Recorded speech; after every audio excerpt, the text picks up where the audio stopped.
Continuamos nuestro viaje exploratorio por las tierras bíblicas y el jueves pasado comenzamos a desarrollar este nuevo capítulo en el viaje que ya tiene que ver con el periodo conocido como Nuevo Testamento, concretamente una introducción al mundo en el cual nació Jesús, ¿sí? Y tal como lo hicimos cuando empezamos con la serie Más que un rabino, nos parece significativo, aunque por ahí pueda ser un poco técnico y hasta algo aburrido, recordar algunos aspectos de la historia. Por eso la clase pasada y esta va a ser un poquito más histórico, contextual, porque de ahí vamos a entender muchas de las cosas que Jesús dijo e hizo. Y al no conocerlas también podemos caer en el error de llegar a conclusiones equivocadas, ¿sí?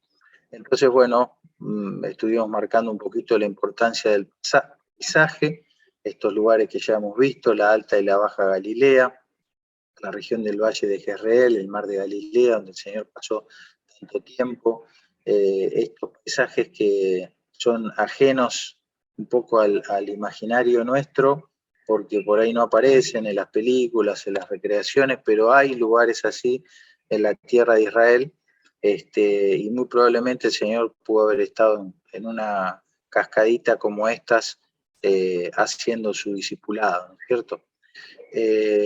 Las ciudades que él recorrió, esta es una de las tantas ciudades, de las 10 ciudades que formaban parte de la Decápolis, que ya no es un caserío, unas aldeas de pastores, sino podemos ver a 2000 años de antigüedad todavía hay restos de columnas, de arcos, y este es un arco romano bien característico, ¿no? Nos hace acordar del Arco del Triunfo que hay en Francia. Son construcciones ya de porte, ¿no es cierto? Y bueno, en estos lugares, en estas metrópolis, el Señor también anduvo. El río Jordán, por supuesto el desierto de Judea, la ciudad de Jerusalén. Habíamos visto esta reconstrucción, ¿sí? ¿Se acuerdan? Visto desde sur hacia el norte. Y todo esto, este extremo sur, es lo que podríamos decir la ciudad de David, que fue la primera fortificación que hubo. Por acá estaría probablemente, este sería el estanque de Siloé, los conocidos como Arco de Robinson, y en algunos de estos sectores es donde sucedió lo de los cambistas, ¿sí? Era a los pies del monte, antes de acceder al templo, y ahí donde estaban todas las ventas, ¿está? Muy bien. Avanzamos. Entonces, lo primero, lo que vamos a plantear hoy es tener una mirada muy histórica,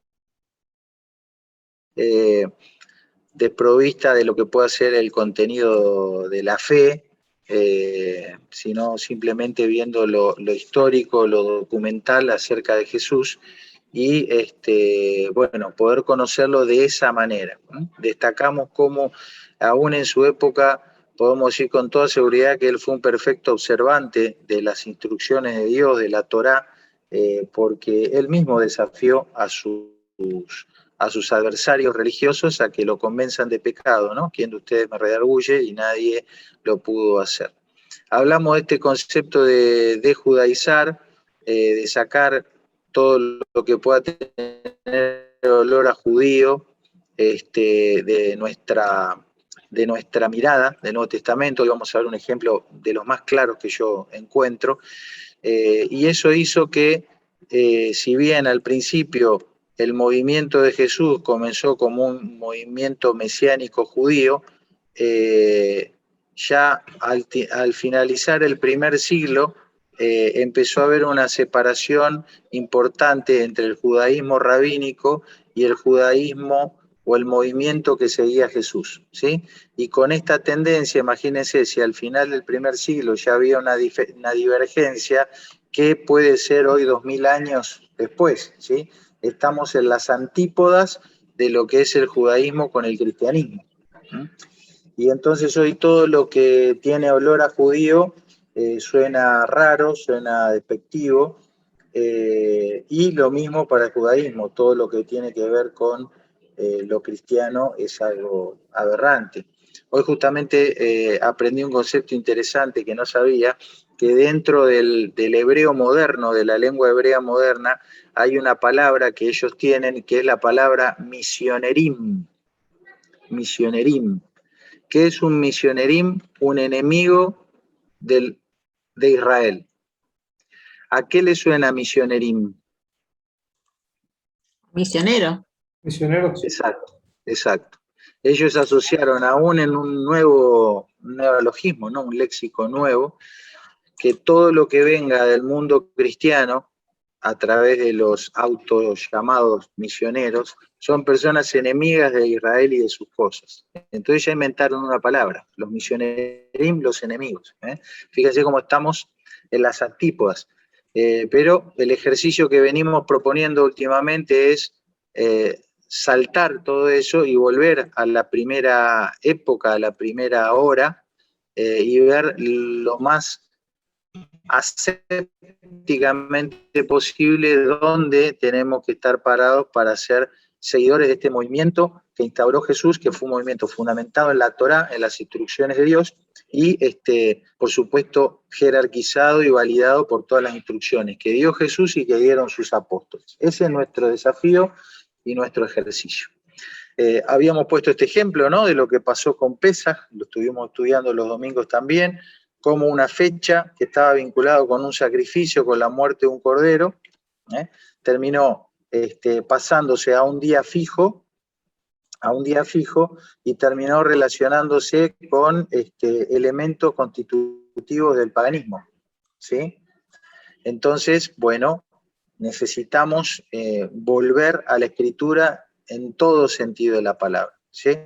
Vemos cómo aquellos creyentes del segundo siglo, del tercer siglo, hicieron lo posible allí, por ejemplo, en el Concilio de Nicea, para que la celebración del día de la resurrección del Señor, es decir, lo que conocemos como la Pascua de Resurrección, insisto, ya algo que ya eso de por sí no tiene que ver con Pesaj, pero sumado a eso, tomaron todos los recaudos para que nunca coincida con Pesaj, ni siquiera en el calendario, ¿sí? Bien, otras cosas del trasfondo de la vida de Jesús. Jesús está relacionado con esa historia reciente y medianamente pasada de su pueblo. Él habló de las 10 tribus perdidas de la casa de Israel, hablando de las tribus del norte, habló en arameo, lo cual es una herencia de la cautividad en Babilonia. Habló del templo y de él ser mayor que el templo, considerando que tenían ahí una de las maravillas arquitectónicas del mundo antiguo. Habló aclarando cosas en contra de toda la influencia helenista que vino por los griegos. Habló, por supuesto, de amar a los enemigos y de ya no pensar más en esclavos ni libres, a propósito de del dominio romano. Es decir, el Señor estuvo con su discurso metido a fondo, llevando luz, por supuesto, en medio de toda la oscuridad y la confusión que podía haber en la historia de su pueblo y en la historia de la humanidad. Otro dato importante siempre es recordar que el exilio, esos 70 años de cautividad, marcaron dos épocas, ¿sí? La época conocida preexílica como la época del primer templo y la posexílica conocida como el periodo del segundo templo, ¿sí? Jesús vivió en la época del segundo templo, ¿sí? Y ya en la etapa final, porque sabemos que en el 70 después de Cristo, es decir, 40 años después de la muerte del Señor, ese templo fue destruido. ¿Está?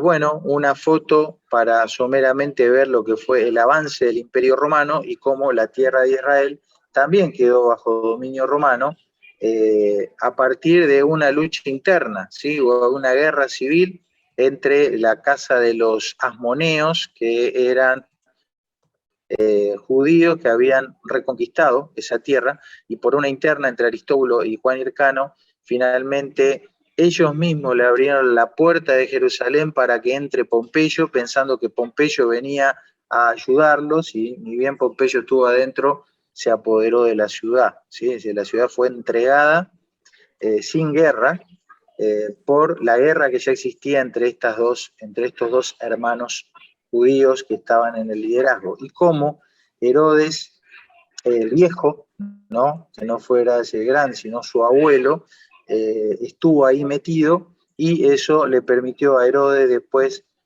transformarse en el rey de la región. ¿Está? Herodes el Grande, que fue el que vivió, más o menos reinó desde el 30 antes de Cristo hasta el 4 antes de Cristo, fue quien se le dio este reinado, ¿sí? Como ven, este reinado toma la antigua tierra de Israel, vamos a decir todo el territorio del sur, lo que correspondería a Judea, el antiguo territorio del norte, después llamado Samaria, Galilea, y también regiones del otro lado del Jordán, la Transjordania, y la Idumea, que es de donde él era, ¿sí? En realidad él era edomita, era idumeo, y todo este territorio estuvo bajo el reinado de Herodes el Grande, entre comillas, un rey judío, porque él siempre quiso ser judío, aunque en realidad siempre fue primo de los judíos, ¿no? Porque Edom son los descendientes de Esaú,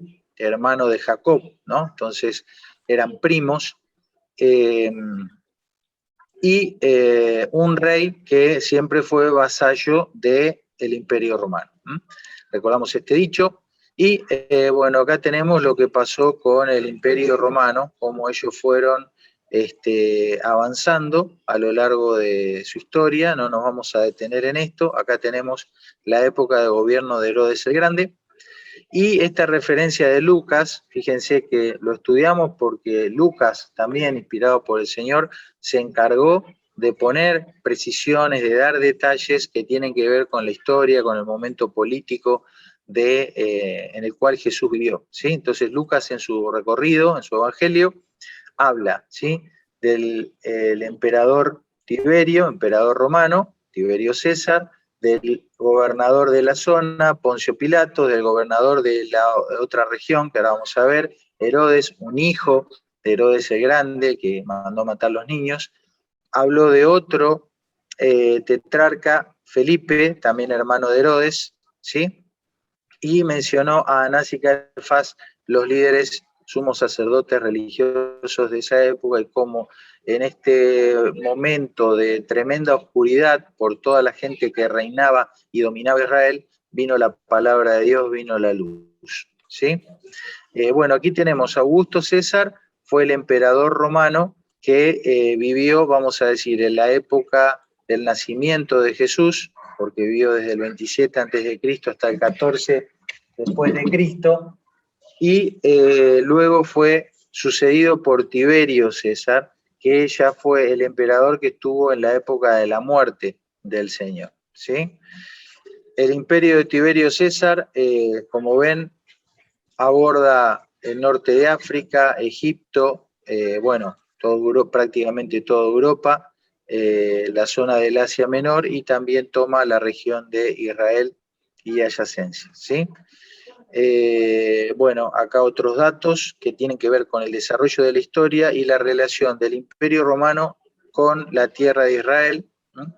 Ya mencionamos entonces que una vez que la tierra de Israel estuvo tomado por el general Pompeyo, se la concedió a este Herodes el Grande como gobernador vasallo. Una vez que Herodes muere, en el año 4 a.C., todo ese territorio que tenía él fue distribuido en sus hijos, ¿sí? Arquelao, Antipas y Felipes. Y luego la región de Judea, que originalmente le correspondía a Arquelao, el Imperio Romano la volvió a subdividir y la transformó en una provincia, y entonces ahí teníamos diferentes tipos de prefectos, ¿sí? Vamos a decir como gobernantes puestos directamente por Roma, ¿sí? Entonces uno de estos prefectos romanos fue Poncio Pilato en la época de Jesús, otro fue Agripa, que fue el prefecto ante quien Pablo dio testimonio, y después subieron otros procuradores. Lo interesante aquí es recordar, aparte de estos nombres, las dos fechas claves, ¿sí? Una fecha clave es el 70, donde hubo la primera revuelta judía que llevó a la destrucción del templo, y la revuelta judía del año 132, que fue la más dramática, no solo por la matanza, sino por prácticamente la exterminación de todo lo que tuviera que ver con judío que el Imperio Romano hizo en esa tierra, ¿sí? Recordamos que le cambia el nombre, le pone de nombre Siria-Palestina, en referencia a los filisteos, cambia el nombre de Jerusalén, y extermina todo lo que tenga que ver con judío. Ustedes pónganse ahora en los zapatos de un creyente de Jesús el Mesías que está viviendo en esta época, ¿sí? Donde el Imperio Romano estaba persiguiendo a todo lo que tuviera que ver con judío, ¿sí? Fue una de las razones históricas que explica esa separación entre el cristianismo y el judaísmo, ¿sí? Es una de las razones históricas. Primero que hubo un exilio, entonces, vamos a decir, los rabinos y todos los maestros de Israel se organizaron por un lado, y los seguidores de Jesús el Mesías se organizaron por otro lado. Esto fue abriendo la brecha, además de todo lo que tuviese que ver con las persecuciones, ¿sí? Porque en este momento estaba obviamente la tentación de decir, bueno, yo no soy tan judío, yo en realidad soy un seguidor de Jesús el Mesías, que era judío, pero nosotros ya nos separamos de esta gente, ¿sí? Entonces, aquí no era algo solo ideológico, era riesgo de vida, ¿sí? Entonces, si bien los cristianos fueron perseguidos por el hecho de seguir a Jesús, también había paralelamente una persecución por el hecho de ser judío. Entonces, ahí viene una de las razones históricas de este cisma, esta brecha que se fue abriendo entre unos y otros. Herodes el Tetrarca de Galilea, su hermano Felipe, tetrarca de Iturea y de la provincia de Traconite. Así fue como se dividió todo ese reinado de Herodes el Grande, una vez que murió, ¿sí? La parte sur, que después, como dijimos, se la sacan Arquelao y vienen todos los prefectos romanos. Herodes Antipas, en todo lo que vemos en lila, por eso recuerden, cuando fue el juicio de Jesús, Herodes andaba por acá, ¿sí? Andaba por acá. ¿Y por qué se lo mandaron para que hable con Herodes? Porque habían dicho que Jesús era de Nazaret. Como era de Nazaret, de la zona de Galilea, entonces dijeron, si es de Nazaret, que lo juzgue Herodes. Y como justo Herodes estaba en Jerusalén, por eso hay una entrevista entre Jesús y Herodes, ¿sí? Ahí entendemos por qué de esa relación. Y después Felipe, que estuvo más bien en lo que después se conoció como la Decápolis, es decir, ciudades más bien de origen griego, de origen gentil, y no tan vinculadas con el territorio de Israel propiamente dicho. Bueno, nuevamente las regiones, ya lo hablamos. Y acá para que después cuando si alguna vez les interesa el material puedan ver los que estaban de alguna manera en autoridad durante toda la época de Jesús, ¿sí? Poncio Pilato, ya hablamos de él y hablamos de que este hallazgo arqueológico permitió confirmar el dato que daba Lucas de que Poncio Pilato era gobernador de la zona, y este es uno de los acueductos que él mandó a construir y que generó uno de los tantos conflictos con el pueblo de Israel, porque cuenta Flavio Josefo, que es uno de los historiadores, de cómo Pilato tomó dinero del templo para financiar esto, ¿sí? Eso pudo haber explicado alguna de las revueltas. En cuanto a los sumos sacerdotes, ¿por qué Anás y Caifás si solamente tenía que haber uno? Bueno, fíjense, Anás fue, dice, perdón,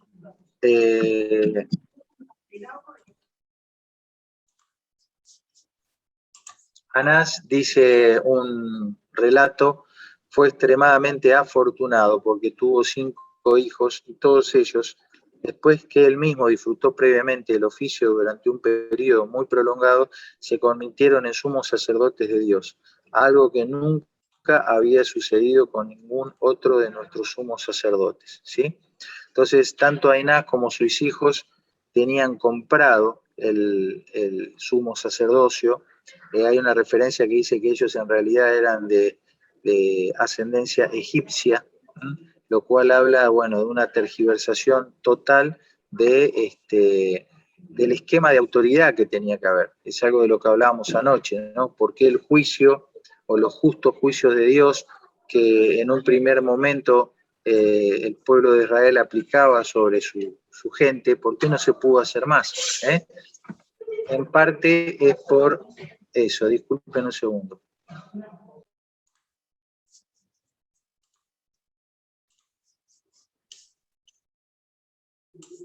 Entonces, bueno, esto explica parte del desarrollo de las cosas y bueno, definitivamente el juicio de Dios está ahora en su propia mano y bajo la autoridad y los méritos de Cristo para quienes somos de su pueblo y para aquellos que no lo son, como hablamos anoche, un juicio en suspenso, el gusano no ha muerto, el fuego no se ha apagado y llegará el momento en que todo eso sea ejecutado, ¿no es cierto? En el momento que Dios decida.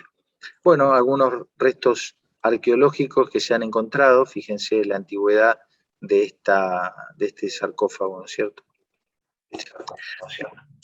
Otro dato importante a tener en cuenta tiene que ver con esta distribución de los diferentes grupos y de las diferentes formas de entender y ver la antigua fe de Israel.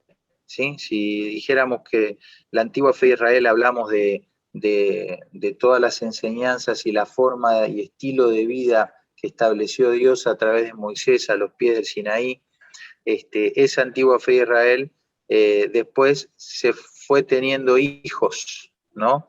Y cada uno de estos grupos empezó a vivir su judaísmo a su manera, influenciado por la situación social, política, geográfica. Hay gente que quedó exiliada, quedó viviendo en territorio griego, otros en territorio babilónico, otros tomaron una postura más militante, más beligerante, otros se encerraron más en resguardar las tradiciones y, como dijo Jesús, colar el mosquito, otros hicieron más bien un avance de su judaísmo vinculado con el poder político que hay en la mano del líder religioso, ¿sí? Cantidad de judaísmo que no conocemos, aquellos que decidieron ir a lo que podríamos decir la reclusión, una vida ermitaña, y mirándolo así desapasionadamente, el judaísmo de Jesús sería uno más, ¿sí? Sería uno más de todo este panorama. De hecho, inicialmente había una convivencia de todos estos judaísmos, ¿sí? No vemos nunca que Jesús haya sido echado a las patadas de una sinagoga, ¿sí? Era invitado, lo mismo que el apóstol Pablo, al lugar donde ellos iban era las sinagogas, y ahí se compartía, y ahí estaban las controversias, y ahí estaban las discusiones y los enfrentamientos, porque esa era parte del estilo de vida del pueblo de Israel en aquella época, ¿sí? Luego vinieron confrontaciones muy puntuales, sobre todo con el liderazgo, pero había una convivencia. Jesús habló con los griegos que vinieron, ¿se acuerdan? En la última semana que dijeron queremos ver a Jesús.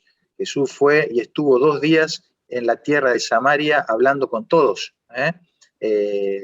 Entonces había una interacción permanente. Por supuesto, nosotros entendemos y creemos y seguimos diciendo que Jesús es quien realmente dio la revelación y la interpretación y la aplicación más correcta de cómo nosotros tenemos que vivir la fe como pueblo de Dios que somos, ¿sí? No lo ponemos en igualdad de jerarquía, con ninguno de estos otros, pero sí debemos decir que desde el punto de vista histórico, en ese momento había una coexistencia, una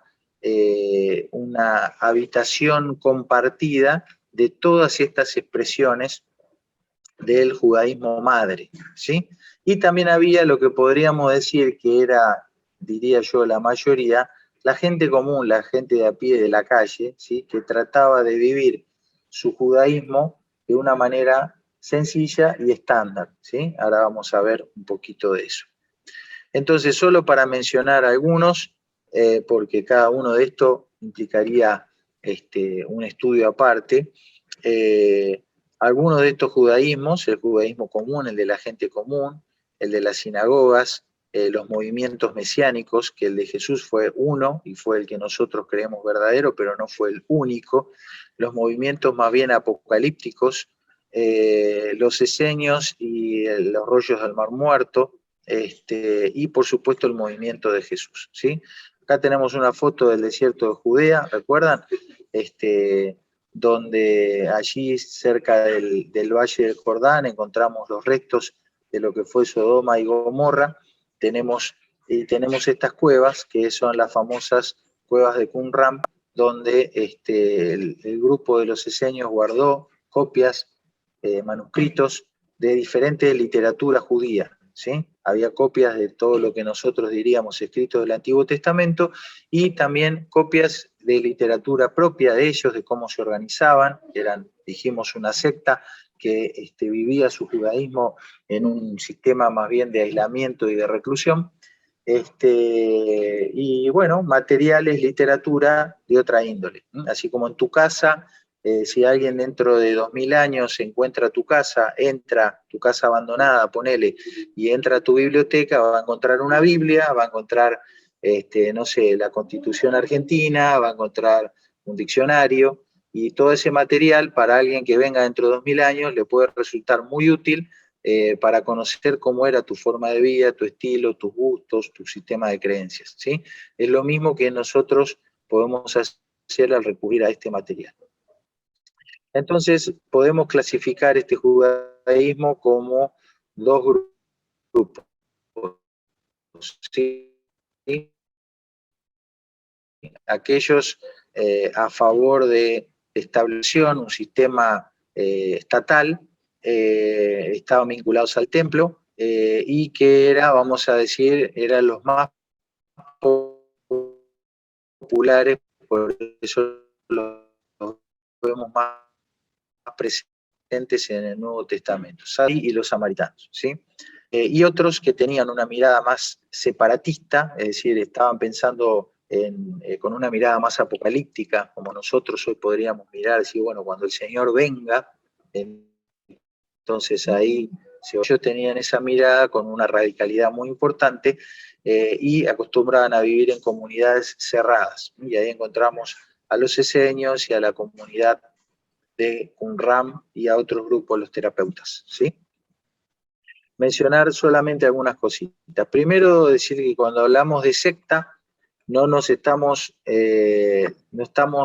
pensando en lo que ahora es una secta, que podríamos hablar de un grupo que separa a la gente, la isla de la familia, le lava la cabeza, sino que la palabra secta básicamente significa grupo de opinión. No es un término despectivo, sino que era una palabra común, como decir, bueno, un grupo que tiene una opinión, tiene una forma de pensar, de ver la vida, de ver el judaísmo, y lo vive de esa manera. Incluso dentro de los fariseos había diferentes orientaciones o ramas, ¿no es cierto? Entonces, ¿qué pensaban estos fariseos? Que cada aspecto de la vida diaria debía ser regulada por la Torá, es decir, la ley escrita, pero que en muchos lugares esa Torá escrita es vaga, es arcaica o es irrelevante para situaciones contemporáneas.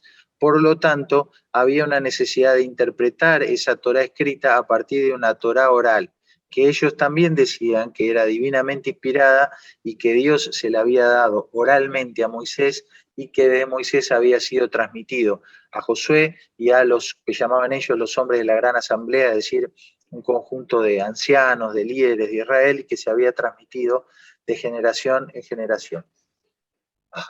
Perdón, quiero estornudar y no puedo. A tal punto de que ellos daban una incluso mayor relevancia a la interpretación de la Torá escrita que a la Torá escrita, ¿sí? Esto generaba una cantidad de regulaciones y de cosas impresionantes, y quiero destacar esto: todas las veces que Jesús fue en contra de los fariseos o de alguna práctica farisea, siempre fue en contra de esto, de las tradiciones de los ancianos, ¿sí? Porque él mismo lo dijo: ustedes invalidan el mandamiento con las tradiciones de los ancianos, ¿sí? Muy, muy importante, porque si no, no lo entendemos así, podemos llegar a la conclusión de que Jesús estuvo invalidando o anulando algunos de los estatutos que Dios había dado en el Antiguo Testamento, ¿sí? Y eso no es lo que está documentado en la palabra de Dios. Entonces ellos tenían una serie de observancias estrictas conocidas como la halajá, ¿sí? Había una influencia helenística, ya hablamos de esto en el curso de los miércoles, cuando hablamos cómo, por ejemplo, al entender el más allá, la vida después de la muerte, ya ellos tenían una estructura griego. Su nombre, los fariseos, viene del hebreo, los perushim, que tiene que ver con esta idea, los separatistas. Es decir, fue un grupo celoso de las leyes de Dios, de las cosas de Dios, que intentó preservar lo más y lo mejor posible muchas cosas de la Torá en una época donde la influencia griega estaba haciendo estragos, ¿sí? Entonces, lejos de denostar, de despreciar o de menospreciar al mundo fariseo, debemos reconocer que históricamente ellos fueron en una época la antorcha prendida que defendió y mantuvo en alto esa pulcritud, esa santidad por las cosas de Dios. Después, como muchas cosas que va solamente con esfuerzo humano, perdieron el rumbo hasta tal punto de que la mayoría de ellos tuvieron delante de sí al Mesías y no lo pudieron ver, ¿sí? Pero bueno, ese es otro tema. Entonces, en la época de Jesús no tienen gran poder político, ¿sí? Observen esto: no tienen gran poder político, pero sí son populares, ¿sí?